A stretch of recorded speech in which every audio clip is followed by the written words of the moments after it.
Kif 10 tiem oħra Peter Aġus jalaq propju sentejn minn meta grazzi għal fiduċja tal-poplu Malti Wawċi fih u fil-Partit Nazzjonalista kien elett membru parlamentari Ewropew huwa ppreżenta rapport tal-ħidma tiegħu lil-kap tal-Partit Nazzjonalista Alex Borch.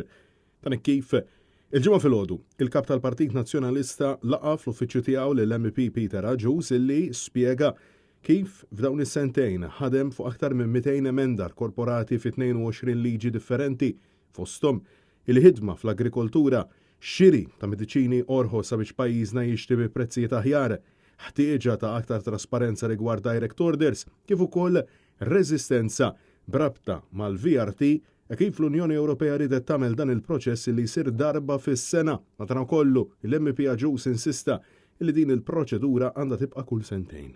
Dan fil-waqt li spjega li preżentament qed jaħdem fuq emenda brabta mal-Biotech Act illi jinkorpora testijiet kliniċi li jistgħu jsiru Malta brabta ma' mart rari. U insista li ħadem ukoll f'dak li għandu x'jaqsam rimbors tal-Erasmus għal ġid tal-istudenti, kif ukoll emenda sabiex Għawdex jitpoġġa fiċ-ċentru ma jkunx injorat.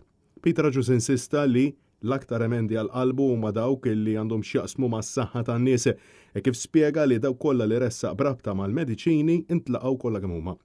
Intant huwa ringrazzja il-ħidma kollettiva tal-Partit Popolari Ewropew fil-waqt li stqarr li preżentament qiegħed jaħdem fuq emenda oħra, ċoe tip ta' riżoluzzjoni fir-rigward ta' persuni siljak.